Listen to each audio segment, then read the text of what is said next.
ሰላም ጤና ይስጥልን በሆሳና በዙሪያ የምትገኙ በሙሉ ጸጋና ሰላም ይብዛላችሁ። እንግዲህ ሆሳና የተቀባውባት ምድር ለመጀመሪያ ጊዜ አይኔ የተከፈተበት ለአገልግሎት እግዚአብሔር በኃይል የገለጠኝ ምድር ነው። የዛሬ 12 ዓመት በ2006 ዓመተ ምህረት የመጀመሪያ አገልግሎቴን በይፋ በአብዩ ስቴዲየም በሆሳና ነው ያገለገልኩት። በዛ በዝማሬ ላገለግል የዜማ ጊዜ ደረሰ ክብር ጌት የሚሉ መዝሙሮችን ለመዘመር ተጋብዤ ነበረ በዚያ የመጣሁት። እግዚአብሔር ግን በዛች ቀን ላይ በህይወቴ ትልቅ ነገር አደረገ።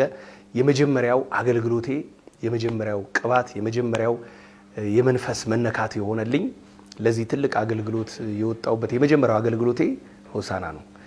ከዛ ደግሞ በ2009 ዓመተ ምህረት ከ3 ዓመት በኋላ የአገልግሎቴ ሰፍቶ በስቶ እግዚአብሔር በኃይል በላይ ላይ ቅባቱን መስራት ሲጀምር ደግሞ የመጀመሪያ ሄጄ በጎፈር ሜዳ ላይ ከሆሳና ህዝብ ጋር አንድ ላይ እግዚአብሔርን አመስግነን ጸልየን በድንቅ ሁኔታ ፕሮግራማችንን አድርገን ነው የተመለስነው። ዝም ብሎ ሰው ስለወደደኝ ሰው ስለተቀበለኝ ሰው ስለፈለገኝ ብቻ ዝም ብዬ ተነስቼ አልመጣም በሚል ላለፉት 8 ዓመታት አልመጣውም ማለት ነው።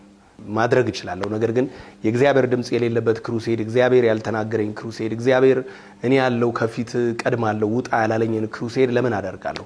ህዝቡንስ በከንቱ ሰብስቤ በከንቱ ለምን እበትናለሁ? እግዚአብሔር ህዝቡን በከንቱ አይሰበስብምና። ስለዚህ እግዚአብሔር እንደዛ አይነት መለኮታዊ ድምጽና ጥሪ እስከሚያመጣልኝ ድረስ ዝም ምን ያልኩት። ነገር ግን የእግዚአብሔር ድምጽ ሲመጣልኝ ዛሬ በፊታችሁ ቀርቤ ሆሳና ታላቅ ድግስ እንዳለን እግዚአብሔር በልቤ ደግሞ እንዳስቀመጠና እንደተናገረኝ ለእናንተ ላበስር ሰዓቱ ደረሰ። ስለዚህ በሆሳና በዙሪያ የምትገኙ በሙሉ እግዚአብሔር ቢፈቅድና ብንኖር በቅርብ ቀን ድንቅ የሆነ መንፈሳዊ ኮንፈረንስ ይኖረናል።